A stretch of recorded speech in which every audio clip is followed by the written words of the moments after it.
Hello बच्चों, good morning, how are you. मैं हूं उज्जवल एंड आज हम लोग पढ़ेंगे क्लास 8 का chapter number first, rational number. जहां पे हम लोग पढ़ेंगे रैशनल नंबर का सबसे पहला इंट्रोडक्शन, फिर पढ़ेंगे उसके सारे बेसिक कंसेप्ट को, फिर क्लियर करेंगे सारे डाउट को एंड फाइनली हम लोग इतना कुछ पढ़ लेंगे कि एक ही वीडियो में हमारा पूरा का पूरा चैप्टर खत्म हो जाएगा। सो बिना देर किए लेट्स स्टार्ट नाउ। तो बच्चों, रैशनल नंबर क्या होता है? देखो, रैशनल नंबर का डिफिनेशन मैंने यहां पे लिखा है कि the number of the form of p by q where q not equal to 0 are rational numbers. कहने का मतलब क्या हुआ कि वो सारे नंबर्स जिनको हम p बाई क्यू के फॉर्म में डिनोट कर सकते हैं, जहां पे q 0 नहीं होना चाहिए, वो सारे नंबर्स क्या कहलाते हैं? रैशनल नंबर कहलाते हैं। जहां पे यहाँ पे देखो, यहाँ पे p एंड q की हमने बात की है। ये p और q ये दोनों क्या होना चाहिए? ये होना चाहिए इंटीजर्स। ठीक है, तो आपको पता है कि इंटीजर्स जो है ना वो पॉजिटिव भी होता है और नेगेटिव भी होता है। मतलब रैशनल नंबर पॉजिटिव भी हो सकता है, नेगेटिव भी हो सकता है। ओके, तो ये p बाई क्यू का फॉर्म क्या है, पहले हम लोग इसको समझ लेते हैं। ठीक है, देखो यहां पे समझते हैं कि ये p बाई क्यू का फॉर्म क्या है। जैसे आपने कभी ऐसे लिख दिया, सपोज करो कि मैंने लिखा 4/5, तो यहाँ पे ये p बाई क्यू का फॉर्म है। 4/5 मतलब यहाँ पे p और ये q, p q इंटीजर है। ठीक है, मुझे इसका कोई मतलब नहीं है कि p और q क्या है, बस ये इंटीजर है, कोई भी इंटीजर हो सकता है। फिर मैंने यहाँ पे लिखा -1/2, ये भी इंटीजर है, -1 भी इंटीजर है और 2 भी इंटीजर है, तो ये क्या हो गया? रैशनल नंबर हो गया। फिर मैंने 0/2 लिखा, तो 0/2 भी रैशनल नंबर ही है, क्योंकि मैंने इसको p बाई क्यू के फॉर्म में लिखा। बस एक रेस्ट्रिक्शन को ख्याल करना है कि क्या ये रेस्ट्रिक्शन लिखा हुआ है q नॉट इक्वल टू 0, मतलब q 0 क्यों नहीं होना चाहिए। तो यहाँ पे p बाई क्यू का फॉर्म है, यहाँ पे q 0 नहीं, q तो 2 है। अगर हम फाइनली 2/0 लिखते हैं तो फिर ये गलत हो जाता है, क्योंकि ये रैशनल नंबर का जो डेफिनेशन है उसको फुलफिल नहीं करता है, क्योंकि वो कहता है कि p बाई क्यू के फॉर्म में होना चाहिए और q नॉट इक्वल टू 0 होना चाहिए। तो देखो q नॉट इक्वल टू 0 हो गया। अगर ऐसा होता है, पता है, तो इसका कोई मतलब ही नहीं है। अगर किसी ने पूछा आपसे कि 2/0 का मतलब क्या है, बताओ जरा सा, ये रैशनल क्यों नहीं है, तो हम इसको कह देंगे कि देखिए इसका मतलब होता है अनडिफाइंड। ठीक है, मतलब इसका कोई वैल्यू ही नहीं है, इसको हम डिफाइन ही नहीं कर सकते हैं। जैसे हमने रैशनल को डिफाइन कर लिया, वैसे 2/0 को डिफाइन नहीं कर सकते हैं, लेकिन ये रैशनल नंबर है, ये भी रैशनल है, ये भी रैशनल है। बात क्लियर हो गई? तो आप समझ चुके हो कि 0 मतलब हम 0 कहते तो 0 भी रैशनल है। ठीक है, इसलिए अब मैं इसमें बात क्या कर रहा हूं, देखो यहां पे समझो। अब रैशनल के ग्रुप में क्या सब आता है, जैसे मैं बात कर लूं रैशनल की। ठीक है, तो रैशनल नंबर्स के ग्रुप में क्या सब आता है ये समझते हैं। इसके ग्रुप में सारे नेचुरल नंबर्स आते हैं, मतलब जितने भी नेचुरल नंबर्स हैं वो सारे रैशनल नंबर भी हैं। ठीक है, फिर जितने होल नंबर्स हैं,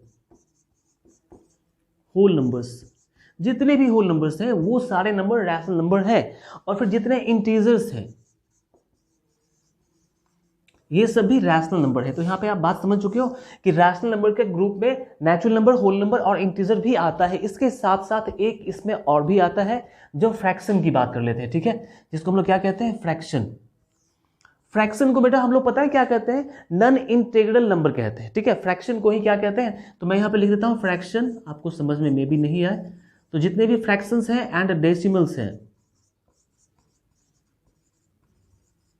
ठीक है, ये सारे भी रैशनल नंबर के पार्ट है। तो फाइनली इन सब को मिला के क्या बन जाता है? रैशनल नंबर बन जाता है। फिर तुम्हारे मन में एक डाउट आएगा कि सर आपने कहा कि p बाई क्यू का फॉर्म होना चाहिए नेचुरल नंबर, जैसे कि 2 नेचुरल नंबर है, लेकिन 2 तो p बाई क्यू के फॉर्म में नहीं है। फिर यहाँ पे हम लोग क्या कहेंगे कि 2/1 हम लोग कर सकते हैं। ठीक है, तो यहाँ पे 2/1, एक हम नीचे में डिनोमिनेटर में, न्यूमरेटर में नहीं। ठीक है, इसको हम नीचे एक लगा सकते हैं, ये रैशनल नंबर के फॉर्म में आ गया। जैसे होल नंबर की बात कर लेते हैं, तो होल नंबर में 0 तो आता है, तो क्या 0 रैशनल नंबर है? बिल्कुल। 0/1 अगर कर दें तो ये 0/1 क्या हो जाता है? होल नंबर हो जाता है। क्लियर? फिर इंटीजर्स की बात कर लें, इंटीजर में पॉजिटिव नंबर आते हैं और नेगेटिव नंबर भी आते हैं, 0 भी आता है। तो अगर -2 लिखा हुआ है तो क्या -2 इंटीजर है? ऑफकोर्स -2 इंटीजर है। क्या ये रैशनल नंबर भी है? तो ऑफकोर्स इसके नीचे में हम लोग क्या लगा सकते हैं? 1 लगा के इसको हम लोग p बाई क्यू के फॉर्म में दिखा सकते हैं। और जो फ्रैक्शन है वो ऑलरेडी फ्रैक्शन, जैसे कि 3/4 ये फ्रैक्शन है, तो ये रैशनल नंबर भी है। ठीक है, तो यहां तक हम समझ चुके हैं कि रैशनल नंबर के ग्रुप में क्या सब आता है, कैसे कैसे होता है। ठीक है, तो all natural number, all whole number, all integers, all fractions and decimals are rational number. अब बात रहेगी डेसिमल्स की, जैसे मैं यहां पे लिख दूं 0.2, तो 0.2 क्या है? रैशनल नंबर है। कैसे लिख सकते हैं? तो 0.2 का मतलब क्या होता है? 2/2 10। ठीक है, डेसिमल को हटाते हैं तो नीचे में हम लोग क्या लगाते हैं 1 एंड 0। तो फाइनली क्या आ गया 2/0 एंड यहाँ पे ये सारे रैशनल नंबर्स हो गए। ऑलराइट, रैशनल नंबर के बाद हम लोग पढ़ते हैं पॉजिटिव रैशनल नंबर क्या होता है, नेगेटिव रैशनल नंबर क्या होता है। तो बच्चों हम लोग यहाँ पे बात करते हैं पॉजिटिव रैशनल नंबर की और नेगेटिव रैशनल नंबर की। ठीक है, फिर यहीं से कंसेप्ट आता है एडिटिव इनवर्स का और मल्टीप्लिकेटिव इनवर्स का। ठीक है, तो इन दोनों बातों को गौर से देखना है। देखो पॉजिटिव रैशनल नंबर क्या होता है, जैसे यहाँ पे मैंने लिखा 2/3, तो इसके पीछे क्या साइन है, देखो इसके पीछे क्या साइन है, पॉजिटिव साइन है। इसके पीछे अगर कोई साइन नहीं है तो वो पॉजिटिव साइन है। ठीक है, तो ये पॉजिटिव रैशनल नंबर हो गया। फिर अगर दोनों ही जगह पे ऊपर एंड नीचे मतलब न्यूमरेटर और डिनोमिनेटर दोनों ही जगहों पे माइनस का साइन है, दोनों ही जगहों पे, तो इस कंडीशन में ये माइनस का साइन कैंसिल हो जाता है। ठीक है, यहां पे हम लोग क्या करते हैं कि इस माइनस के साइन को हम लोग कैंसिल कर देते हैं एंड फाइनली ये किसके बराबर हो जाता है, ये 2/3 के इक्वल ही होता है। तो हम लिख सकते हैं कि अगर 2/3 है लिखा हुआ तो इसको हम लोग -2/-3 भी लिख सकते हैं। ये गलत नहीं है क्योंकि दोनों ही पॉजिटिव रैशनल नंबर्स हैं। यहाँ पे नेगेटिव साइन है लेकिन ऊपर नीचे दोनों है, हर जगह पे। ठीक है, तो यहाँ पे ये पॉजिटिव ही होगा। फिर हम बात करेंगे जब नेगेटिव रैशनल नंबर की,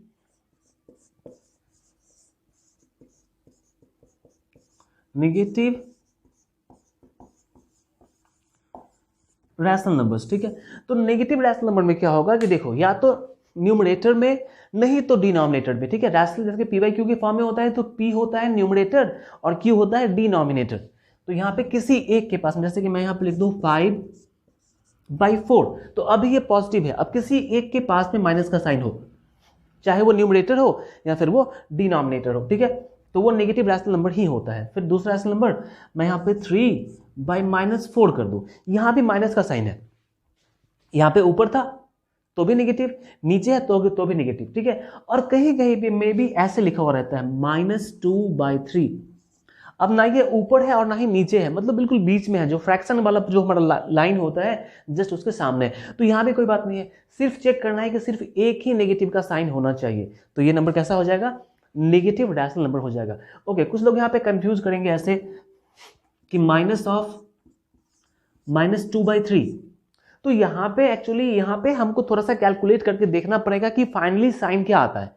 जैसे यहाँ पे 2 साइन था तो 2 साइन को हम लोग कैलकुलेट करते हैं, सिंगल साइन को कैलकुलेट नहीं करते। फिर यहाँ भी 2 साइन है, तो तुम पढ़ चुके हो भाई मेरे कि माइनस इंटू माइनस क्या होता है, प्लस हो जाता है। सो फाइनली क्या बचेगा, 2/3 बचेगा। तो ये नेगेटिव रैशनल नंबर नहीं था, ये तो पॉजिटिव रैशनल नंबर है। ये जो नंबर है ये पॉजिटिव नंबर है, बाकी ये सारे जो नंबर है वो नेगेटिव रैशनल नंबर्स है। तो I think negative and positive का कंफ्यूजन क्लियर हो गया है। अब हम लोग बात करते हैं एडिटिव इनवर्स की। ठीक है, कि ये एडिटिव इनवर्स क्या होता है।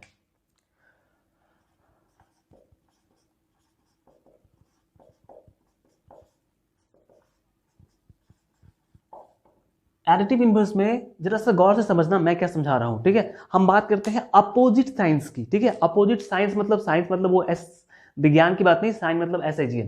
देखो यहां पे अपोजिट साइन की मैं पहले बात कर देता हूं, तो हमेशा हमेशा के लिए याद रहेगा अपोजिट साइन। ठीक है, अपोजिट साइन में कौन कौन आता है, देखो प्लस का अपोजिट माइनस होता है, याद रखना। प्लस और माइनस हमेशा क्या होता है, अपोजिट साइन होता है। ठीक है, जब भी इक्वल अमाउंट में प्लस और माइनस मिलता है तो वो क्या बन जाता है, 0, याद रखना। ठीक है, तो फाइनली जो अपोजिट साइन मिलते हैं तो क्या बनते हैं, लास्ट में 0 बन जाता है। ठीक है, सेम अमाउंट में होना चाहिए, सेम अमाउंट में। और यहाँ पे फिर इसमें दूसरे अपोजिट साइन की बात करूं तो वो होता है मल्टीप्लीकेशन एंड डिवीजन। ठीक है, और जब सेम अमाउंट का, जब सेम ही अमाउंट में, ठीक है, 2 रैशनल नंबर्स में या कोई भी 2 नंबर में मल्टीप्लिकेशन डिवीजन का साइन हो तो वो फाइनली क्या हो जाता है, वो 1 हो जाता है। ठीक है, मल्टीप्लिकेशन में 0 नहीं आता है। ठीक है, यहाँ पे तो जरा समझना मैं क्या कह रहा था, यहाँ पे एडिटिव इनवर्स की बात हो रही है। तो एडिटिव मतलब ऐड का साइन मतलब क्या, प्लस का साइन। तो प्लस का अपोजिट साइन क्या होता है, माइनस होता है, और माइनस का अपोजिट साइन क्या होता है, प्लस होता है। तो यहाँ पे इस बात का ख्याल करना है। अब देखो जैसे मैं तुमसे ऐसे कहूं कि एडिटिव इनवर्स ऑफ, ठीक है, 4/3। अब 4/3 का एडिटिव इनवर्स क्या होगा, तो 4/3 का साइन क्या है, देखो यहां पे मैंने बताया था साइन पहले चेक करना है। तो जैसे यहां पे इसका साइन प्लस है वैसे यहां पे इसका साइन क्या है, प्लस है। तो 4/3 का साइन प्लस है, कहने का मतलब कि इसका एडिटिव इनवर्स प्लस का अपोजिट क्या होता है, माइनस होता है। तो माइनस के साथ लिख देना है। ठीक है, ये पहली बात थी। दूसरी बात में एडिटिव इनवर्स ऑफ -2/5। फिर तुमको यहाँ पे चेक करना है कि यहाँ पे इसका साइन क्या है, माइनस है, तो माइनस का अपोजिट साइन क्या होता है, प्लस। ये एक दूसरे का अपोजिट है, ठीक है, एक दूसरे का ही अपोजिट साइन है। तो माइनस का अपोजिट साइन क्या होता है, प्लस होता है। तो यहाँ पे प्लस हम लिखते नहीं है, लेकिन ये, और यहाँ पे इसका देखो, इसका क्या फायदा क्या होता है, अगर हम इस दोनों को ऐड कर दें, इसको और इसको, तो फाइनली क्या आएगा, 0 आएगा। जैसे यहाँ पे देखो, मैं ऐड करता हूँ 4/3 प्लस -4/3, ठीक है, यहाँ 4/3 प्लस -4/3। तो तुम जरा सा एक बात याद कर लो कि जब सेम अमाउंट हो, क्वांटिटी बिल्कुल सेम हो, एक का साइन पॉजिटिव एक का साइन नेगेटिव, तो ऐड करने पे वो 0 हो जाता है। तो तुम चाहो उसको कैलकुलेट कर सकते हो, 4/3 प्लस -4/3। अब 4/3 में से 4/3 सब्ट्रैक्ट होगा तो क्या हो जाएगा, 0 हो जाएगा। क्लियर। अब एडिटिव इनवर्स ऑफ -2/5, ठीक है, -2/5 का कितना है एडिटिव इनवर्स, 2/5। मतलब अगर -2/5 में मैं ऐड कर दूं, -2/5 में ऐड कर दूं 2/5, तो ऐड करने पे यहाँ पे क्या होगा, देखो 2/5 पॉजिटिव है और 2/5 नेगेटिव है, तो जब सेम क्वांटिटी में पॉजिटिव नेगेटिव ऐड होता है तो क्या हो जाता है, 0। So this is the property of additive inverse, ठीक है, तो याद रखना। चलो एक बहुत कंफ्यूजन वाला क्वेश्चन आता है बुक में कभी कभी, ठीक है, जैसे -2/-3 का एडिटिव इनवर्स। तो तुमको कुछ नहीं करना है, तुमको चेक करना है कि इसका साइन क्या है, एक्चुअली इसका साइन क्या है। तो मैं कहूंगा कि देखो भाई, ये जो है ना -2/-3, एक्चुअली ये तो 2/3 के बराबर है। ये किसके बराबर है, 2/3 के बराबर। और आप पूछ रहे हो इसका एडिटिव इनवर्स, तो जो कि ये तो इसके बराबर है, तो अब मुझे इसका नहीं देखना है, इसका देखना है। तो 2/3 का जो एडिटिव इनवर्स होगा वो -2/3 होगा। And finally this is the answer, ठीक है, यहाँ -2/3। क्लियर है। तो एडिटिव इनवर्स समझ चुके हो। अब हम बात कर लेते हैं मल्टीप्लिकेटिव इनवर्स की, ठीक है। ओके, मल्टीप्लिकेटिव इनवर्स में हम लोग देखेंगे कि मल्टीप्लिकेशन का जो अपोजिट साइन होता है, डिवीजन होता है, उसका यूज कैसे करना है। सो यहाँ पे मुझे पॉजिटिव और नेगेटिव का साइन चेक नहीं करना है। क्यों, क्योंकि यहाँ पे मैंने क्या कहा था कि मल्टीप्लिकेशन का अपोजिट साइन क्या होता है, डिवीजन होता है। तो मुझे उसको चेक ही नहीं करना है कि वो पॉजिटिव है कि नेगेटिव है, बस तुमको यहाँ पे देखना है। जैसे तुमसे कहे एडिटिव इनवर्स ऑफ, पहले कह दे -2/3 का मल्टीप्लिकेटिव इनवर्स, तो तुमको साइन चेक नहीं करना है, बस तुमको क्या करना है, इस फ्रैक्शन को पलट देना है, ठीक है, बस इसको क्या करना है, उल्टा कर देना है। तो 2/3 है तो यहाँ पे क्या लिखेंगे, 3/2, और जो साइन है वो साइन तो रहेगा ही, उस साइन को कुछ नहीं करना, ठीक है। तुमको और कंफ्यूजन हो रहा हो कि यहाँ पे साइन 2 के पास में था, ऊपर था न्यूमरेटर में, फिर यहाँ पे मैं साइन नीचे लगा दूं 2 के पास, कोई फर्क नहीं है। देखो साइन ना, जैसे कि मैं यहाँ पे कह दूं कि -3/2 और 3/-2, ये एक ही बात है, ठीक है। एक नेगेटिव का जब साइन रहता है तो उसको हम कहीं भी लिख सकते हैं, न्यूमरेटर में, डिनोमिनेटर में, या फिर बीच में, तो उससे कोई फर्क नहीं पड़ता है। सो यहाँ पे अब माइनस का साइन 2 के पास में है, लेकिन तुम चाहते हो कि मैं भी 2 के पास ही लिखूं, ऐसा कोई जरूरी नहीं है, लिख सकते हो, नहीं भी लिख सकते हो। तो मैं यहाँ पे लिख देता हूँ माइनस का साइन, ठीक है, बीच में लिख सकता हूँ। एक्चुअली यहाँ पे क्या होता है मल्टीप्लिकेटिव इनवर्स में, कि किसी नंबर को उसके मल्टीप्लिकेटिव इनवर्स से मल्टीप्लाई करते हैं तो वो 1 हो जाता है। जैसे कि यहाँ पे मैं -2/3 को मल्टीप्लाई कर दूँ -3/2 से, तो तुम देखोगे क्या होगा, इस 2 से ये 2 कैंसिल होगा, 3 से 3 कैंसिल होगा, minus minus plus, and finally यहाँ पे क्या बचता है, 1 बचता है। तो यहाँ पे क्या हो जाएगा, 1 हो जाएगा। तो जब भी दो नंबर को मल्टीप्लाई करने पे कितना आ जाए, 1 आ जाए, तो वो एक दूसरे का मल्टीप्लिकेटिव इनवर्स होता है। इसी को रेसिप्रोकल भी कहते हैं, ठीक है, इसी को हम लोग क्या कहते हैं, रेसिप्रोकल। याद रखना, ये तुम्हारे बुक में जब क्वेश्चंस आएंगे वहां पे रेसिप्रोकल की बात होगी, तो जब रेसिप्रोकल की बात होगी तो वहां पे मल्टीप्लिकेटिव इनवर्स की बात करेंगे, ठीक है, क्योंकि दोनों एक ही बात होती है। ओके, अब यहाँ पे दूसरा चेक करते हैं, -2/-5 का रेसिप्रोकल या मल्टीप्लिकेटिव इनवर्स। तो यहाँ पे मैंने क्या कहा था कि यहाँ पे प्लस माइनस का साइन से मुझे कोई प्रॉब्लम नहीं है, जो साइन है वो रहेगा ही, बस क्या करना है, फ्रैक्शन को उल्टा कर देना है। तो यहाँ पे 2/5 है, मैं यहाँ पे 5/2 लिख के माइनस दोनों जगह लगा देता हूँ, एंड फाइनली इसको मल्टीप्लाई करेंगे तो ये 1 ही होगा। जैसे कि -2/-5, फिर -5/-2, 2 से 2 कैंसिल, 5 से 5 कैंसिल, माइनस दोनों जगह कैंसिल हो जाएगा, एंड फाइनली क्या बचेगा, 1 बचेगा, ठीक है। यहाँ पे डाउट क्लियर हो गई तुम्हारी। ओके, अब यहाँ पे कुछ लोग क्या करते हैं, जैसे कि सपोज करो एक ही नंबर जब दिया हुआ है, ठीक है, जो सिर्फ एक ही नंबर दिया हुआ है तो हम लोग क्या करेंगे, जैसे सपोज कर लो कि यहाँ पे दिया हुआ है 3 का मल्टीप्लिकेटिव इनवर्स, ठीक है, और 3 का एडिटिव इनवर्स। तो 3 का एडिटिव इनवर्स क्या होगा, -3 होगा, ठीक है। 3 का एडिटिव इनवर्स, क्योंकि 3 का साइन क्या है, प्लस है, तो हमने क्या कर दिया, माइनस कर दिया। लेकिन जब 3 का मल्टीप्लिकेटिव इनवर्स कह रहा है पूछने के लिए, तो मल्टीप्लिकेटिव इनवर्स में क्या करते हैं, फ्रैक्शन को उल्टा करते हैं। यहाँ तो फ्रैक्शन है ही नहीं, यहाँ बात फ्रैक्शन की नहीं थी, यहाँ बात थी बस साइन को चेंज करने की, लेकिन यहाँ बात क्या आ रही है, फ्रैक्शन की बात आ रही है। तो यहाँ फ्रैक्शन में नहीं है 3, तो हम जानते हैं कि 3 के नीचे हम लोग 1 लगा सकते हैं। सो फाइनली मैंने क्या किया, 3 के नीचे क्या लगा दिया, 1 लगा दिया। एंड अब मैं इसको पलट दूंगा तो क्या हो जाएगा, 1/3, और ये दोनों एक दूसरे का मल्टीप्लिकेटिव इनवर्स है, मतलब इनको आपस में मल्टीप्लाई करेंगे तो क्या आ जाएगा, 1 आ जाएगा। तो आई थिंक तुम multiplicative inverse and additive inverse या रेसिप्रोकल, ये सारी बातों को तुम समझ चुके हो, ठीक है। इसके बाद हम लोग देखते हैं important properties of rational numbers. तो बच्चों हमारा जो प्रॉपर्टी वाला फैक्ट है, अब यहाँ पे देखो, यहाँ पे हम देख रहे हैं प्रॉपर्टीज ऑफ रैशनल नंबर्स, ठीक है। तो कितने सारे प्रॉपर्टी होते हैं, क्लोजर प्रॉपर्टी, ठीक है, commutative property, associative property and distributive property. तो सबसे पहले बात करते हैं क्लोजर प्रॉपर्टी की, कि ये क्लोजर प्रॉपर्टी क्या होता है। एक्सरसाइज जब हम लोग बनाएंगे ना, एक्सरसाइज क्वेश्चंस, तो वहां पे इन सारे प्रॉपर्टीज के क्वेश्चंस भी होंगे और इन सब का यूज भी करना होगा। तो क्लोजर प्रॉपर्टी की बात करते हैं। क्लोजर प्रॉपर्टी ये कहता है कि अगर पहला प्रॉपर्टी क्लोजर में पहला प्रॉपर्टी कि अगर a/b कोई रैशनल नंबर है, ठीक है, और c/d ये कोई दूसरा रैशनल नंबर है। यहाँ पे कौन सा रैशनल नंबर मुझे पता नहीं है, बस मैंने उसका एक सिंपलेस्ट फॉर्म लिख दिया, ठीक है, इन जनरल फॉर्म, कि a/b कोई रैशनल नंबर है और c/d कोई रैशनल नंबर है। अगर मैं इन दोनों को ऐड करूंगा तो ऐड करने के बाद भी एक रैशनल नंबर ही आएगा, ठीक है, ये हमसे पूछा जा रहा है। तो ये प्रॉपर्टी होता है, हम उसको वेरीफाई कर लेते हैं कैसे होता है। तो चलो मैं यहाँ पे बात कर लेता हूँ 3/5 एंड 2/5। ये भी जैसे ये a/b, तो यहाँ पे मैंने 3/5 लिखा और c/d तो मैंने 2/5 लिखा, ठीक है। अब हम इनको ऐड करेंगे तो चेक करना है कि ऐड करने पर रैशनल ही आता है या फिर कुछ और आ जाता है। तो जब इसको ऐड करेंगे तो एडिशन पता ही है कि यहाँ पे 5 कैल्शियम 5 होगा एंड 3 + 2 कितना हो जाएगा, 5। तो ये भी हो जाएगा 5/5, जो कैंसिल हो कितना बचेगा, 1। अब 1 क्या है, तो 1 रैशनल नंबर है, मतलब ये प्रॉपर्टी सही है, ठीक है। So rational numbers are closed under addition, ऐसे रहेगा क्वेश्चन, ठीक है।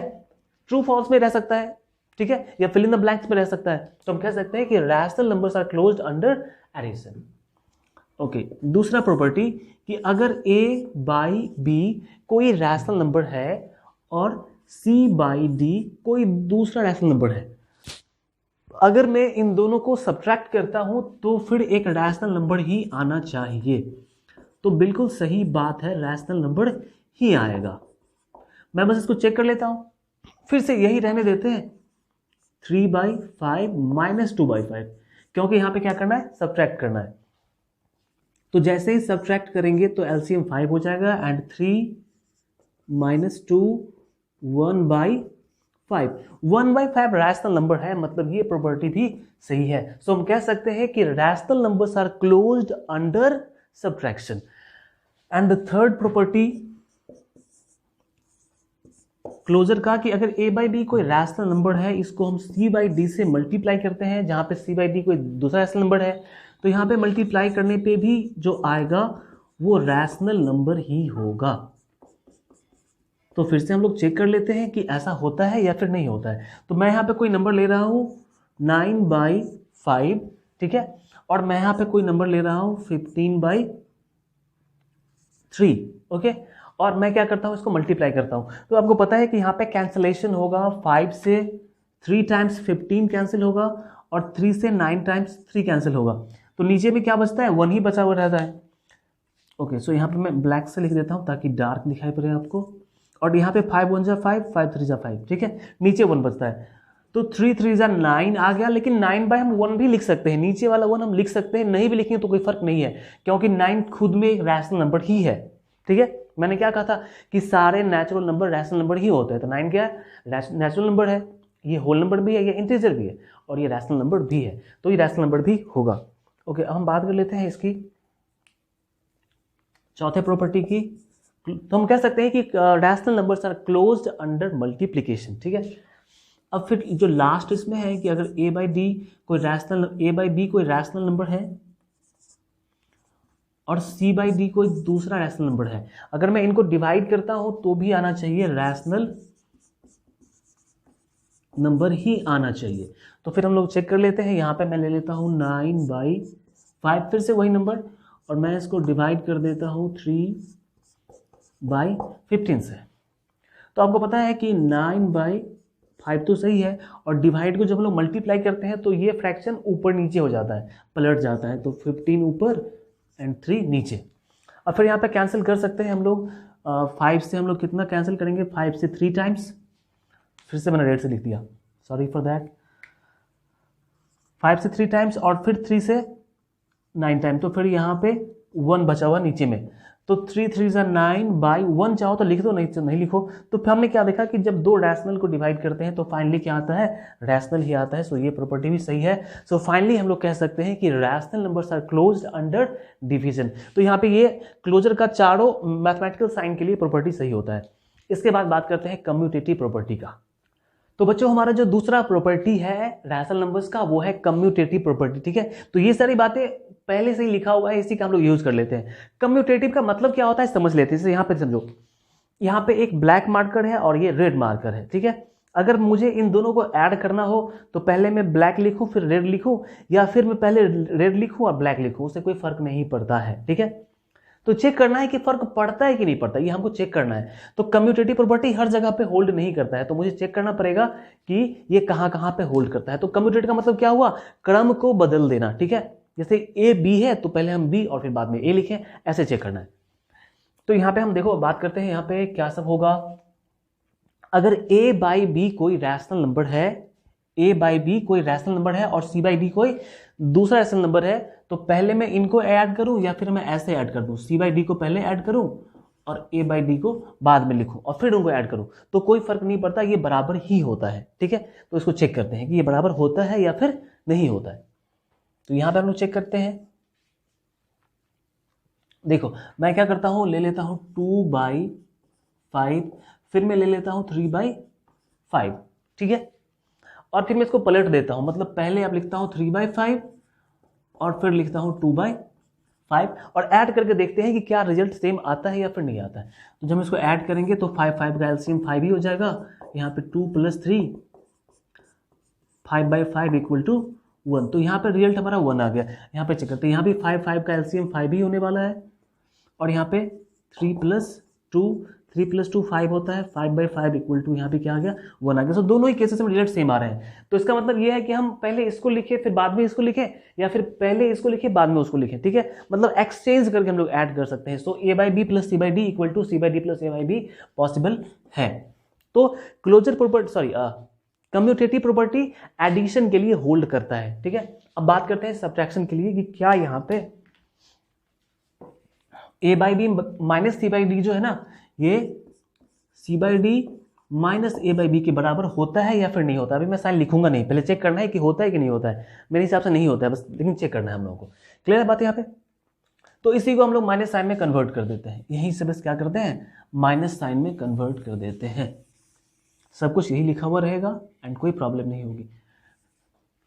सो यहाँ पे क्या करना है, माइनस, और यहाँ पे क्या करना है, माइनस, ठीक है। तो यहाँ पे 5 5 का एलसीएम 5 होगा, फिर 2 - 3, और यहाँ पे 5 5 का एलसीएम 5 ही होगा, 3 - 2। तो 2 - 3 -1 होता है बाई 5, तो यहाँ पे -1/5 आया, और यहाँ पे 3 - 2 1 होता है, 1/5 आया। तो देख रहे हो कि दोनों ही केसेस में रिजल्ट हमारे सेम नहीं आ रहे हैं। सो यहाँ पे ये इक्वल नहीं होगा। So rational numbers are not commutative for subtraction के लिए रैशनल नंबर कम्यूटेटिव नहीं होता है, हम लोग इस प्रॉपर्टी का यूज नहीं कर सकते हैं। तो जब भी क्वेश्चन हम लोग बनाएंगे तो ये प्रॉपर्टी यूज करेंगे, ये प्रॉपर्टी यूज नहीं करेंगे। अब बात करते हैं मल्टीप्लिकेशन की। तो मल्टीप्लिकेशन में ये कहा जा रहा है कि अगर a/b कोई रैशनल नंबर है और c/d कोई दूसरा रैशनल नंबर है, तो पहले मैं इन दोनों को मल्टीप्लाई करूं या फिर मैं इसको पलट के मल्टीप्लाई करूं, तो भी कोई बात नहीं है, रिजल्ट हमेशा सेम ही आएगा। हम लोग यहीं पे चेक कर लेते हैं, इसी की बात कर लेते हैं यहीं पे। बस बीच का साइन मिटा देना है। पहले हम क्या लिखते हैं, 2/5, फिर 3/5, और यहाँ पे 3/5 फिर 2/5। तो यहाँ पे मल्टीप्लाई करेंगे, 3 2 6 हो जाएगा, और 5 5 25। तो यहाँ पे ये आ गया। और फिर यहाँ पे मल्टीप्लाई करेंगे, 3 2 6, 5 5 25। दोनों ही केसेस में रिजल्ट सेम सेम आ रहे हैं, मतलब हम मल्टीप्लिकेशन का यूज करते वक्त में कम्यूटेटिव प्रॉपर्टी का यूज कर सकते हैं, ठीक है, एक दूसरे को एक्सचेंज कर सकते हैं, मल्टीप्लिकेशन में कोई फर्क नहीं पड़ेगा। लेकिन जब बात करेंगे डिवीजन की तो यहाँ पे फर्क पड़ेगा, इसलिए हम लोग चेक कर लेते हैं कि a by b divided by c by d, और फिर उसको उल्टा कर देते हैं c by d divided by a by b, और चेक कर लेते हैं कि क्या ये सही है या फिर ये सही नहीं है। सो गाइस इसको हम मिटा देते हैं अभी, एंड नाउ अभी चेक करते हैं, कोई भी नंबर ले लो, 9/4 डिवाइडेड बाई 3/2, और मैं इसको उल्टा कर देता हूं अभी 3/2 डिवाइडेड बाई 9/4। तो यहां पे क्या होगा, 9/4 तो सही है, लेकिन डिवाइड को मल्टीप्लाई में चेंज करेंगे तो फ्रैक्शन ऊपर हो जाएगा, और 2 से 2 टाइम्स, 3 से 3 टाइम्स, तो क्या बचा 3/2। ओके, और यहाँ पे हम लोग प्रोसीड करते हैं, तो 3/2, यहाँ पे डिवाइड को मल्टीप्लाई में चेंज करेंगे तो ये 4/9 हो जाएगा, 3 3 ज़ा 9, 2 2 ज़ा 4, तो यहाँ पे क्या आ गया 2/3 आ गया। तो यहाँ पे देखो रिजल्ट सेम सेम नहीं, यहाँ पे 3/2 आता है, यहाँ पे 2/3 आता है, मतलब डिवीजन करते वक्त में हम नंबर्स को एक्सचेंज करके डिवाइड नहीं कर सकते हैं, जिस ऑर्डर में लिखा हुआ है वही ऑर्डर फॉलो करना है। So it is not equal and we can not use this. Commutative के बाद बात करते हैं एसोसिएटिव प्रॉपर्टी की, एंड एक और प्रॉपर्टी है डिस्ट्रीब्यूटिव प्रॉपर्टी, ठीक है। जस्ट होल्ड ऑन, बहुत सारी बातें भी बची हुई है, ठीक है। मैंने क्या कहा था कि एक ही वीडियो देखना है, ठीक है, एक ही वीडियो में पूरा का पूरा डाउट क्लियर हो रहा है, तो क्या जरूरत है कि पार्ट्स बाय पार्ट में देखें, ठीक है। अगर पार्ट बाय पार्ट में देखना हो सारे का अलग अलग, तो वो वीडियो भी मैंने बना दिया है इसी चैनल पे जो आप देख पा रहे हो। तो वहां पे रैशनल नंबर का एक होगा बना हुआ प्लेलिस्ट, उस प्लेलिस्ट में सारे के सारे छोटे छोटे पार्ट्स में वीडियो है जहां पे आप देख सकते हो, और एक मैं फाइनली पूरा का मतलब मिक्स करके बना देता हूं ताकि आप एक वीडियो देख के उसको रिवाइज कर लो या फिर पूरा समझ जाओ, ठीक है। तो बात कर लेते हैं कम्यूटेटिव के बाद एसोसिएटिव प्रॉपर्टी की। तो बच्चों हम लोग बात करते हैं अब associative property of rational numbers की। एसोसिएशन का मतलब क्या होता है कि जहां पे 3 लोग हैं वहां पे किसी 2 लोग को अलग कर देना और तीसरे को अलग कर देना, ठीक है, चाहे वो 2 लोग कोई भी हो, तो ये हर जगह पे होल्ड नहीं करता है, ठीक है। जैसे मैं यहाँ पे क्या कहना चाह रहा हूं, देखो यहाँ पे मैं सबसे पहले बात करता हूं कि अगर a by b, c by d and e by f, यहां पे कोई 3 रैशनल नंबर है, ठीक है, तो यहां पे अगर मैं फिर यहां पे मैं इसी को लिखता हूं a by b plus c by d plus e by f, ठीक है। तो यहां पे इस 3 रैशनल नंबर्स में से मैं पहले किसी 2 को ऐड कर दूं, उससे कोई फर्क नहीं पड़ता है, रिजल्ट हमेशा सेम ही आएगा। जैसे मैं पहले इसको ऐड कर दूं या फिर मैं पहले लास्ट वाले को, दोनों को ऐड कर दूं, उससे कोई फर्क नहीं है, ये हमेशा रिजल्ट क्या आएगा, सेम आएगा। So we can check it out. चलो बात करते हैं, यहाँ पे चेक ही कर लेते हैं। मैं नंबर ले लेता हूं 2/5 प्लस 3/5 एंड प्लस 1/5।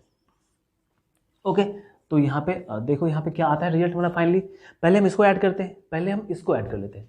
तो यहाँ पे आपको पता है कि यहाँ पे 5 का एलसीएम 5 ही होगा, 2 + 3, एंड यहाँ पे 1/5। सो 2 + 3 कितना हो जाता है, 5 हो जाता है, फिर ये फिर 1/5, फिर यहाँ 5 का एलसीएम 5 ही होने वाला है, तो 5 + 1 6/5। तो यहाँ पर रिजल्ट क्या आ गया, 6/5, ठीक है। अब हम इसको क्या करते हैं कि पहले हम लिखते हैं 2/5, 3/5 और 1/5। अब हम लोग लास्ट वाले दोनों को ऐड करते हैं, तो यहाँ पे 2/5 हो गया, और यहाँ पे 5 का एलसीएम कितना होगा, 5 ही होने वाला है, तो ऊपर बचेगा 3 + 1। सो 2/5 + 3 + 1 4/5। यहाँ पे 5 और 5 का एलसीएम फिर से 5 ही होने वाला है, सो 2 + 4 6/5। सो यू कैन चेक कि यहाँ पे फाइनल रिजल्ट क्या आता है, सेम ही आ रहा है। तो हम कह सकते हैं कि ये हमेशा इक्वल होता है और ये होल्ड करता है। लेकिन एसोसिएटिव प्रॉपर्टी सब्ट्रैक्शन के लिए होल्ड नहीं करता है, ठीक है। तो यही सेम फॉर्मेट यही रहेगा, और तुम इसको माइनस पे तुमको खुद से चेक करना है, कुछ तो तुमको खुद से करना है। जैसे मैं यहाँ पे कहता हूँ कि a by b minus c by d minus e by f, ठीक है।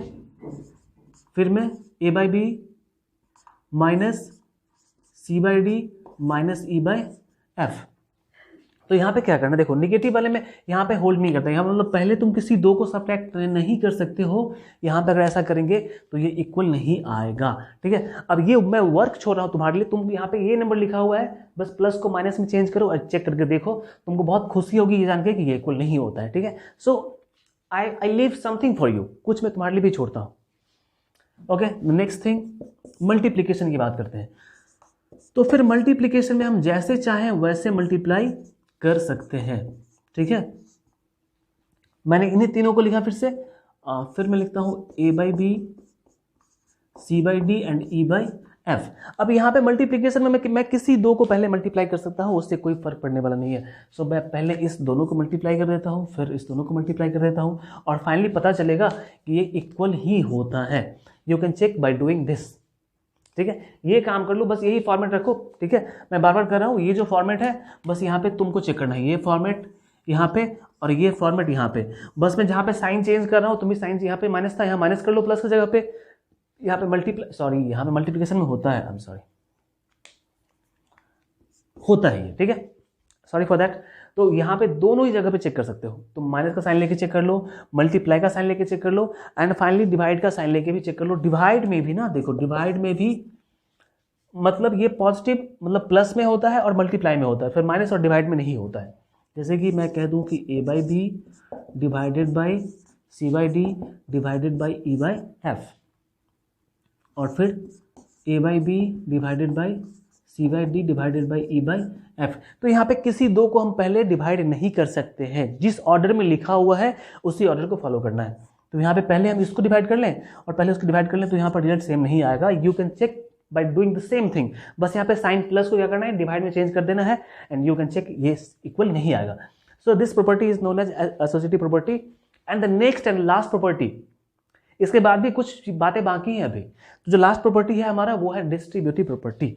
देखते हैं क्या होता है डिस्ट्रीब्यूटिव प्रॉपर्टी। तो बच्चों डिस्ट्रीब्यूटिव प्रॉपर्टी में दो तरह की प्रॉपर्टी होती है, distributive property of multiplication over addition and multiplication over subtraction, दो ही प्रॉपर्टी होता है इसमें। तो डिस्ट्रीब्यूटिव में हम लोग पहला प्रॉपर्टी देख रहे हैं मल्टीप्लीकेशन ओवर एडिशन का। डिस्ट्रीब्यूट का मतलब क्या होता है, बांटना, ठीक है। कैसे कैसे बांटने, देखो समझो यहाँ पे मैं क्या कह रहा हूं। अगर a बाई बी कोई रैशनल नंबर है, इसको c by d plus e by F से मल्टीप्लाई करना है। a बाई बी कोई रैशनल नंबर है, इसको c by d plus e by F से मल्टीप्लाई करना है। तो इसको हम ना डिस्ट्रीब्यूट करके, यहां पे देखो क्या करने वाले हैं हम लोग, मल्टीप्लाई को डिस्ट्रीब्यूट करने वाले हैं, इसलिए इसका नाम है डिस्ट्रीब्यूटिव प्रॉपर्टी, ठीक है, ऑफ मल्टीप्लीकेशन। किसको डिस्ट्रीब्यूट करना है, मल्टीप्लीकेशन को डिस्ट्रीब्यूट करना है। तो यहां पे क्या करेंगे कि a बाई बी मल्टीप्लाई में है, इसको दोनों के साथ बांट देते हैं। तो a by b multiplied by c by d, फिर बीच में क्या साइन है प्लस, तो प्लस लिखेंगे, फिर e बाई एफ। तो यहां पे a बाई बी है पहले, multiplied by e by f, ठीक है। इसी प्रॉपर्टी को बोलते हैं डिस्ट्रीब्यूटिव प्रॉपर्टी। तो हम लोग इसको कैलकुलेशन में इसका यूज कर सकते हैं, ठीक है। कैसे कैसे यूज करते हैं चेक करते हैं। जैसे मैं यहां पे लिख देता हूं, यहां पे रफ के लिए 4/9, ऑलराइट। यहां पे क्या करना है हम लोग देख लेते हैं, 4/3 प्लस 3/4 प्लस 6/4, ऑलराइट। तो यहां पे क्या करते हैं, देखो यहां पे क्या करना है, पहले इसको सॉल्व करते हैं, क्योंकि जितना ये आएगा उतना ही ये आएगा। तो पहले इसको सॉल्व करके देखते हैं। ये क्या हो जाएगा, 4/9 मल्टीप्लाई, यहाँ पे 4 एंड 4 का एलसीएम 4 ही होगा, तो 3 प्लस 6 हो जाएगा। फाइनली 4/9 और ऊपर में 6 प्लस 3 9/4। तो देखो ये 4 से 4 और 9 से 9 कैंसिल हो जाएगा, फाइनली क्या बचेगा, 1 बचेगा। तो यहाँ तक हमने देख लिया। अब हम इसकी बात करते हैं, मतलब क्या करना है, अब 4/9 को पहले 3/4 से मल्टीप्लाई कर देना है। तो कर लेते हैं, 4/9 मल्टीप्लाइड बाई 3/4, फिर क्या करना, प्लस करना है, तो प्लस, फिर 4/9 को इससे मल्टीप्लाई करते हैं, क्योंकि a बाई बी को दोनों से मल्टीप्लाई करना है, फिर प्लस करना है। फिर 4/9 को मल्टीप्लाई करते हैं 6/4 से। तो यहाँ पे देखोगे क्या चेक करोगे, ये 4 से ये 4 कैंसिल, यहाँ से ये 4 से ये 4 कैंसिल, 3 1 जा 3, 3 3 जा 9, फिर 3 2 जा 6, 3 3 जा 9। सो फाइनली हमारे पास में बच रहा है 1/3 एंड 2/3। फिर यहाँ पे एलसीएम हो जाएगा 3, तो तो 1 + 2 = 3/3 एंड फाइनली 1 आंसर आ रहा है। तो यहाँ भी 1 एंड यहाँ भी 1, मतलब ये इक्वल है, मतलब दोनों ही केसेस में इसका हम यूज कर सकते हैं। ठीक है, सो ये था multiplicative property, sorry associative property of multiplication over addition. तो हमने मल्टीप्लाई को डिस्ट्रीब्यूट किया। अब यहाँ पे एक दूसरा प्रॉपर्टी होता है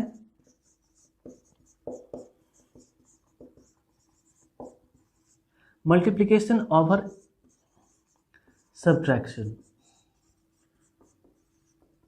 तो यहां पे कुछ नहीं करना है, बस सब कुछ यही रहेगा, a/b मल्टीप्लाई c/d। बस यहां पे साइन को माइनस कर देना है, e/f, फिर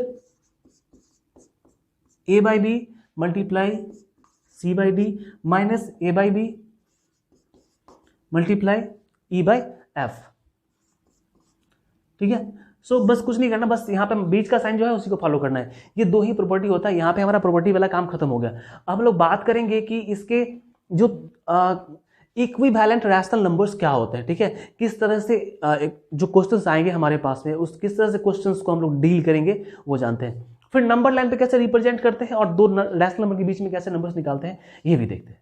तो स्टूडेंट अब बात करते हैं इक्विवेलेंट रैशनल नंबर का। ठीक है, कि ये क्या होता है, इसका बहुत ज्यादा यूज है। सपोज मैं क्या कह रहा हूं कि a/b कोई रैशनल नंबर है। ठीक है, इसको मैं किसी भी नंबर से, जैसे a/b, फिर ये a/b सब तो इक्वल ही है, फिर यहां भी जो a/b लिखा हुआ है ये भी इक्वल है। ठीक है, कोई बात नहीं, मैं इन सारे रैशनल मतलब a/b को मैं उसके न्यूमरेटर और डिनोमिनेटर को किसी भी सेम नंबर से मल्टीप्लाई कर दूं, चाहे मैं n से मल्टीप्लाई कर दूं इनको, या फिर मैं ऊपर और नीचे m से मल्टीप्लाई कर दूं, उससे कोई फर्क नहीं है, इन सब का वैल्यू सेम ही रहने वाला है। देखो सब इक्वल ही है। ठीक है, इसका मतलब मैं क्या कह रहा हूं समझो, यहाँ पे मतलब ये कह रहा हूं कि अगर 2/3 लिखा हुआ है तो यहां भी ये 2/3 के इक्वल ही होगा और यहां भी ये 2/3 के इक्वल ही है, ये सब तो इक्वल ही है। तो मैं चाहूं तो ऊपर मैं इसको 3 से मल्टीप्लाई कर दूं और नीचे भी 3 से मल्टीप्लाई कर दूं तो वैल्यू नहीं बदलेगा, लेकिन एक शर्त पे कि सेम नंबर से मल्टीप्लाई करना। अब ऊपर 3 से नीचे 4 से तो वैल्यू बदल जाएगा। ऑलराइट, फिर यहाँ पे क्या करेंगे, जैसे 2/3 है तो यहाँ पे 2/3 में क्या करेंगे, इसको मैं चाहता हूँ कि मैं 4 से मल्टीप्लाई कर दूं, कोई फर्क नहीं पड़ेगा, इसका वैल्यू सेम रहेगा। कहने का मतलब ये कि जो 2/3 है ना, ये किसके इक्वल है, 2 3 6, 3 3 9 के इक्वल है, और 2 4 8, 3 4 12। तुम चाहो इसको तो तुम इसको 5 से भी मल्टीप्लाई कर सकते हो, किसी नंबर से मल्टीप्लाई कर सकते हो, ये सारे इक्वल्स ही आएंगे। ठीक है, सॉरी, ऑलराइट। तो हमने यहाँ पे क्या देखा, एक बहुत खास बात।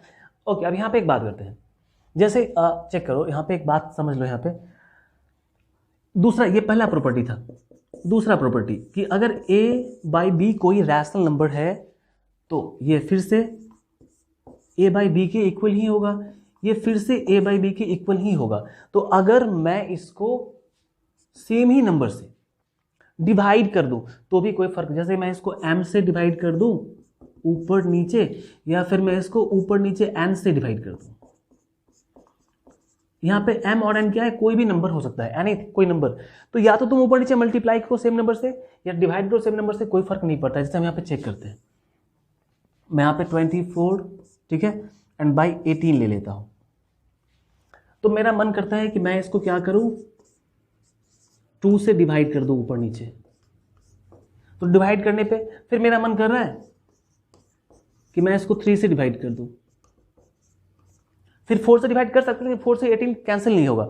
तो बस चेक करते हैं। तो मैं क्या कहूंगा कि 24/18 इक्वल टू, ये कितना हो जाएगा, 12/9 इक्वल टू 8/6। ये सारे के सारे क्या है, बराबर है। इसलिए मैंने क्या कहा, इक्विवेलेंट मतलब इक्वल वैल्यू, जो वैल्यू इसका वही वैल्यू इसका, वही वैल्यू इसका। यहाँ पे इन सब का वैल्यू भी क्या सेम ही है। तो यहाँ पे एक जो और बहुत ज्यादा इंपॉर्टेंट प्रॉपर्टी है कि अगर सबका वैल्यू सेम है, मतलब a/b एंड c/d, इनका वैल्यू सेम है, दोनों बराबर है, तो यहाँ पे ये क्या होना चाहिए कि अगर मैं a को d से मल्टीप्लाई कर दूं और b को c से मल्टीप्लाई कर दूं तो भी ये वैल्यू सेम ही रहना चाहिए। तो हम लोग चेक करके देखते हैं कि अगर ये इक्विवेलेंट है तो क्या ये चीज फुलफिल करता है कि नहीं करता है। तो मैं यहाँ से कोई उठा लो, मैं ये नंबर उठा लेता हूँ, यहाँ पे देखो, ठीक है। तो क्या हमारे पास में है 6/9 और मैं कह रहा हूं कि ये किसके इक्वल है 8/12 के इक्वल है। तो मैं चेक करता हूं, पहले क्या करना है 6 को 12 से मल्टीप्लाई करना है, तो 6 को 12 से मल्टीप्लाई करेंगे तो ये हो जाएगा 72। फिर क्या करना है 9 को 8 से मल्टीप्लाई करना है, 9 को 8 से मल्टीप्लाई करेंगे ये भी 70। देखो दोनों दोनों सेम ही है, दोनों का दोनों क्या है सेम है, मतलब ये प्रॉपर्टी अगर फुलफिल कर रहा है तो वो बराबर है। तो जब भी कोई दो रैशनल नंबर को चेक करना हो कोई इक्वल है कि नहीं है तो क्या करना है उसको क्रॉस मल्टीप्लाई करना है, ठीक है, इसको बोलते हैं cross multiplication method. Cross multiply करने पे जो ये आता है पार्ट हमारा, अगर ये इक्वल आ गया तो वो रैशनल नंबर भी इक्वल ही है, ठीक है। तो यहाँ पे ये प्रॉपर्टी खत्म हो गया। अब एक बस दो बातें रह गई है हमारे इस पूरे चैप्टर में कि कैसे नंबर लाइन पर रिप्रेजेंट करते हैं और कैसे दो रैशनल नंबर के बीच में रैशनल नंबर्स निकालते हैं। तो बच्चों हम देखते हैं यहाँ पे कि रैशनल नंबर्स को नंबर लाइन पर रिप्रेजेंट करने का सही तरीका क्या है, ठीक है। जैसे यहाँ पे पहला हमारे पास रैशनल नंबर है वो 3/4 है। अब ये 3/4 इस नंबर लाइन पे कहाँ पे एग्जिस्ट करता है ये मुझे चेक करके बताना है और मुझे शो करना है। तो सबसे जो पहला काम तुमको यहाँ पे करना होगा ये चेक करना होगा कि क्या 3 में 4 से डिवाइड हो सकता है कि नहीं हो सकता है, क्योंकि 3/4 का मतलब होता है कि 3 में 4 से डिवाइड करना है विदाउट डेसिमल, डेसिमल में नहीं लाना है, ठीक है। तो मैं चेक करूंगा कि यार 4 से तो एक भी बार ले लेगा क्योंकि 4 1 4 होता है और यहाँ पे 3 ही है, मतलब ये पता चल गया कि ये 1 से कम है, ये है क्या है लेस देन 1, लेकिन ये 0 से बड़ा है क्योंकि पॉजिटिव है। तो हम क्या करते हैं यहाँ पे लिखते हैं 0, यहाँ पे लिखते हैं 1 और यहाँ पे लिखते हैं 2। आगे बहुत ज़्यादा 3 4 नहीं लिखना है, ठीक है, पीछे भी नहीं लिखना है। अब 3/4 का मतलब क्या होता है, 3/4 का मतलब उल्टा पढ़ना है, 4 पार्ट में 3 पार्ट, पार्ट की बात कर रहा हूँ मैं, 4 में 3 नहीं, 4 पार्ट में 3 पार्ट और 1 से कम ही होना चाहिए। तो मैं क्या करता हूँ कि इसके बीच में 4 पार्ट्स 1 2 3 4 ब्लॉक्स काउंट करना है, 1 2 3 4, 4 में कितना चाहिए 3 पार्ट्स आपको चाहिए, तो मैं 3 पार्ट यहाँ पे काउंट कर लूँगा 1 2 and 3 and this point denotes 3/4। It's clear. तो हम देख पा रहे हैं यहाँ पे कैसे डिनोट किया जाता है। सो यहाँ पे फिर यहाँ पे चेक करना है, यहाँ पे तुमको चेक करना 4/3 का मतलब क्या है कि 4 में 3 से डिवाइड करना है, 3 1 जा 3 और बचेगा 1। तो इसको हम कैसे रिप्रेजेंट कर सकते हैं, इसको हम कर सकते हैं 1 होल 1/3, ठीक है। जब तक हम लोग होल पार्ट में नहीं लाएंगे तब तक सही से काम हमारा हो नहीं पाएगा। तो 1 होल मतलब क्या कि एक पूरा होना चाहिए, ठीक है। कैसे पढ़ना है इसको 1 होल 1/3। जिन लोगों को इसमें कंफ्यूजन हो जाए ना तो इसमें मैंने मतलब 8-10 नंबर को मैंने रिप्रेजेंट करके एक खास वीडियो बताया, आप चेक कर सकते हो, ठीक है, मेरे ही इस चैनल के प्लेलिस्ट में मिल जाएगा। तो यहाँ पे 1 होल मतलब एक पूरा, तो हमने एक पूरा ले लिया। अब क्या करना है 1/3 मतलब क्या 3 पार्ट में एक पार्ट, तो इसके आगे अब 3 पार्ट्स में डिवाइड करते हैं 1 2 एंड 3, 1 2 एंड 3। अब 1 तो पूरा हमने ले लिया, अब क्या बचा 1/3 मतलब 3 में एक और चाहिए, तो यहाँ पे एक और ले लिया और दिस पॉइंट रिप्रेजेंट 4/3। यहाँ पे 4/3 लिखो या फिर 1 होल 1/3 लिखो, एक ही बात है। अब यहाँ पे नेगेटिव साइन है तो पता है कि नेगेटिव साइन 0 के इधर ही होगा, 0 के लेफ्ट साइड में होगा। तो मैं यहाँ पे -1 -2 -3 मैंने इस साइड में लिख दिया, ठीक है। अब यहाँ पे फिर चेक करना है, माइनस को छोड़ दो, तुम चेक करो कि 5 में 3 से डिवाइड लगेगा कि नहीं लगेगा। तो 3 1 जा 3, 2 बचा, होल में इसको चेंज करेंगे होल वाले पार्ट में, तो हो जाएगा 1 होल 2/5। आई थिंक ये चेंज करना सबको आता होगा, मैंने बस माइनस लिखा नहीं, माइनस यहाँ पे नहीं लिखा, कोई उससे फर्क नहीं पड़ता, बस यहाँ पे चेक कर लेंगे हम लोग। तो कितना होल कितना है 1 होल है, तो हम लोग यहाँ पे 1 होल लेते हैं माइनस में, क्योंकि ये पूरा माइनस में है तो माइनस लेफ्ट साइड में ही जाना है। 1 होल के बाद क्या है 5/2 मतलब 5 पार्ट में 2 पार्ट, तो इसको मैं आगे 5 पार्ट करता हूँ 1 2 3 4 5, 1 2 3 4 5। इस 5 में कितना 2 पार्ट चाहिए, 1 और 1 2, तो ये जो फाइनली हमारा पास में पॉइंट है ये -5/3 वाला पॉइंट है। सो फाइनली हम रिप्रेजेंट करना सीख चुके हैं। फिर आगे जो एक्सरसाइज में क्वेश्चन होंगे तो क्वेश्चन को भी देखेंगे। And the last and the very important thing is that दो रैशनल नंबर के बीच में बहुत सारे रैशनल नंबर कैसे निकालते हैं, चलो ये देखते हैं। लास्ट हमारा पार्ट है कि दो रैशनल नंबर के बीच में 5 नहीं 10 नहीं 100 नहीं 1000 नहीं, जितना मन हो उतना फाइंड कर सकते हो, क्योंकि दो रैशनल के बीच में इनफाइनाइट रैशनल नंबर्स होते हैं। लेकिन यहाँ पे क्वेश्चन में ज़्यादा फाइंड नहीं करना होता है, तो यहाँ पे क्वेश्चन में 5 रैशनल नंबर हमको निकालना है, किसके बीच में, दो रैशनल नंबर्स जो दिए हुए हैं उनके बीच में। तो यहाँ पे पहले चेक करेंगे 3 और 4 के बीच में, 3 और 4 रैशनल तो है लेकिन ये p/q के फॉर्म में नहीं है, तो पहले चेंज कर लेते हैं p/q के फॉर्म में।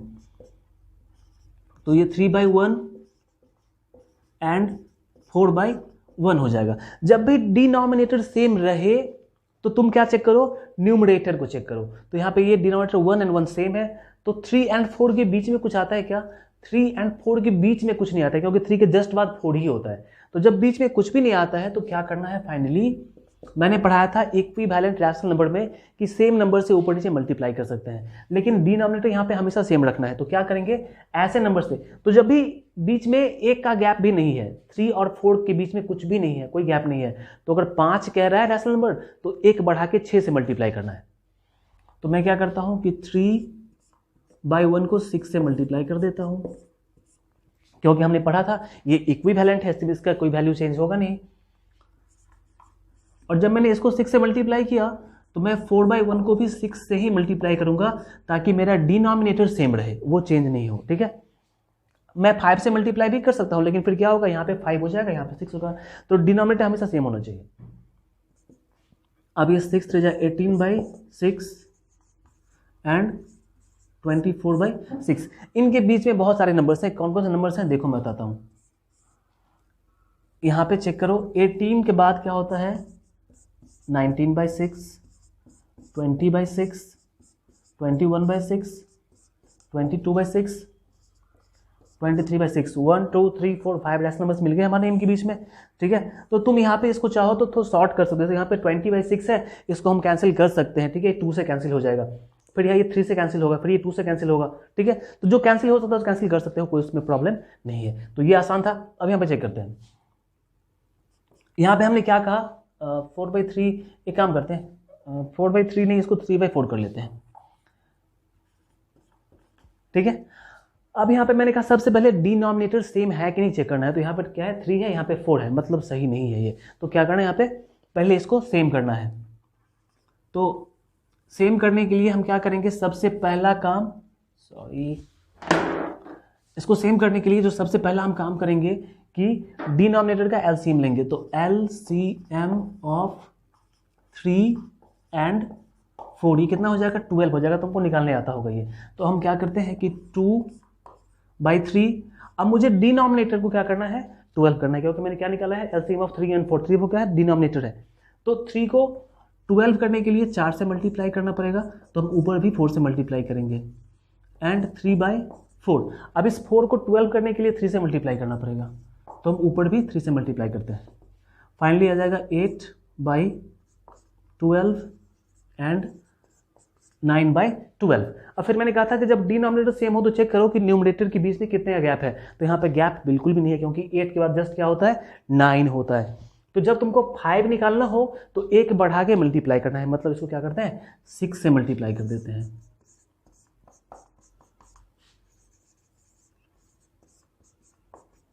ठीक है, दोनों मैंने 6 से मल्टीप्लाई कर दिया। ये 8 गुना 6 48, और ये 72, 54, और ये भी 72। अब इसको कैंसिल मत करना अभी। ठीक है, यहाँ पे कुछ लोगों के मन में होगा कि मैं इसको कैंसिल कर देता हूँ, कैंसिल बिल्कुल भी नहीं करना है। ठीक है, क्योंकि यहाँ पे 72 72 सेम है। अब इसके बीच में लिखो, अब क्या होगा, इनके बीच में क्या आ जाएगा, 48 के बीच में 49/72, 50/72, 51/72, 52/72, 53/72। 1 2 3 4 5, ये 5 रैशनल नंबर हमारे इनके बीच में आ चुके हैं। तो फाइनली अपने इस चैप्टर को पूरा का पूरा हम फिनिश कर चुके हैं। अब नेक्स्ट जो वीडियोज होंगे उसमें एनसीईआरटी के, आर्य सवाल के जितने भी इंपॉर्टेंट क्वेश्चंस हैं, लोग कह रहे थे कि सर क्वेश्चन का सेशन कब से आएगा, तो बस अब क्वेश्चन ही आने वाला है। हर एक क्वेश्चन को पार्टिकुलरली मैं डील करूंगा। एंड फाइनली आपको एक काम भी करना है कि ये वीडियो कैसा लगा, मेरा एफर्ट कैसा लगा, ये आपको बताना है, ताकि मैं इसको और भी इंप्रूव करके आगे वाले वीडियोस में आप तक शेयर कर सकूं। एंड फर्स्ट टाइम अगर चैनल पे आए हो, फर्स्ट टाइम देख रहे हो, तो मुझे जरूर बताना कि कैसा लगा। एंड सब्सक्राइब तो करना ही है, और साथ में बेल आइकन को भी प्रेस करना है, क्योंकि इस चैनल को मैंने डेडिकेट किया है क्लास 8 के लिए। मैं चाहता हूँ कि सब सीखें, सब बढ़े, क्योंकि सीखने का हक सबका है। So keep watching, keep learning, keep enjoying.